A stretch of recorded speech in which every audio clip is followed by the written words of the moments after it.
Dr. Mestenhauser, I'm wondering if you could share with us what you see as the gaps in internationalization, or what the gaps are in internationalization. Yeah, there are quite a large number of the gaps out here.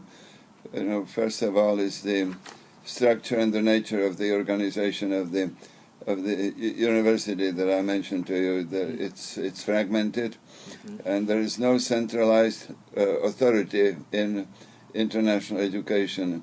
Presumably should come from the president, but he doesn't really have the powers of the faculty, for example, over the faculty and so on.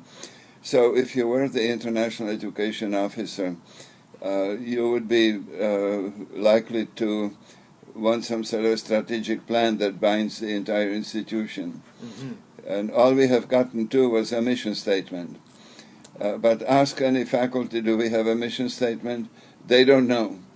And if they say, oh, I think we do, they say, what does it say? Right. Well, I don't know. Right. So here again you have just a mission statement, for that matter. Right. So because there is no strategic planning that binds everybody, then the whole thing becomes very fragmented. And the job of the international CEO means that he has to negotiate, or she, with every unit separately, every individual faculty separately.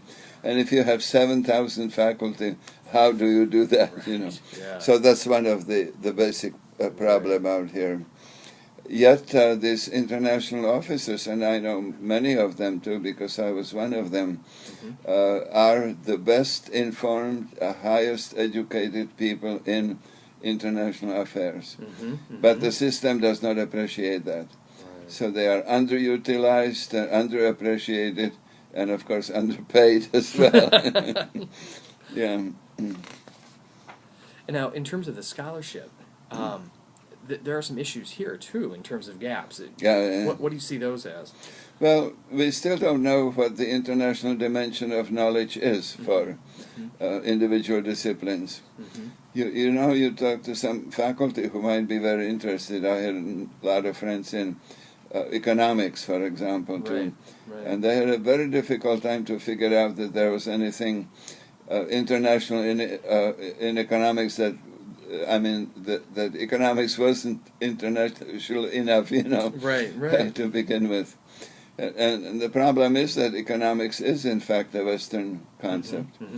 That's been essentially transported anyplace else. Right. I don't know. Did I mention to you my experience in Indonesia with the Ford Foundation Yes. grant out here? That was an example, that shows that it's very much culture-bound as a discipline, and that the massive statistical study of manpower management in Indonesia simply didn't mean anything to Indonesians. In fact, they didn't even understand it, and so they left it to collect dust in the under several locks, in the treasury of the department out here. And so we don't know how to utilize the knowledge, and again, some of these biases exist there. If the knowledge comes from another culture, we don't necessarily trust it enough because we don't know the people who do it, and so we often have to replicate that too. I should mention also is that this is not just Americans. Right. I spent some time in Japan too, and I remember one of the German scholars that I met there too had been on some sort of a very highly spiritual internship from the German foundation out here, assigned to a corporation out here, and they asked him to work on a project on which he did his PhD thesis. And he just happened to have a PhD thesis with him. So he was trying to persuade them that he doesn't need to do that because he already did that. Yeah.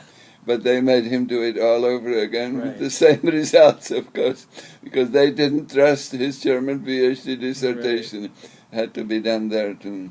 So it's kind of a global affair out here too. It's not just that we are behind on this ourselves alone out here, and it's difficult to deal with that because you are dealing with mindsets, deeply held mindsets out here, but you are also dealing with the organization, because somehow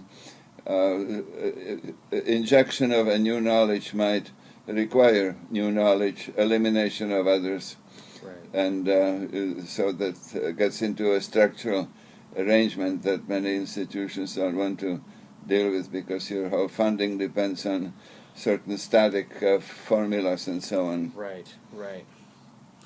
Well, part of the scholarship too. I mean, it seems that this is linked up to both the ethnocentrism as well, or sometimes when you're talking about mindsets, it's that it's borrowing without necessarily understanding it either. I would call it kind of low level of ethnocentrism. Yes. Mm-hmm. There's probably a high level of ethnocentrism too. That's but I don't think that you would find people like that. Occasionally there are.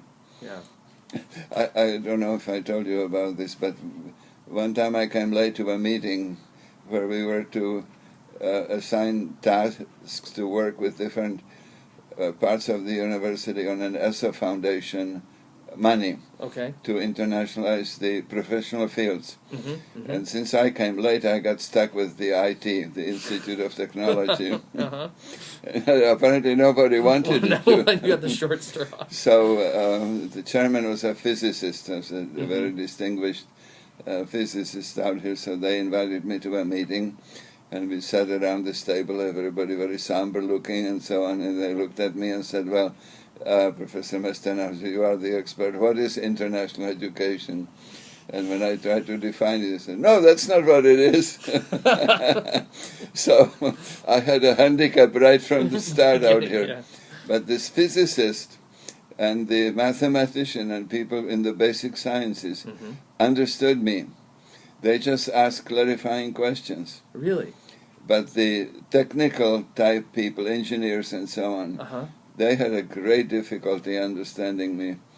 What do you think accounts for that? Or well, just the way of thinking, that you develop in engineering and so on. You look for correct answers for everything. And if it's not correct, we don't do it.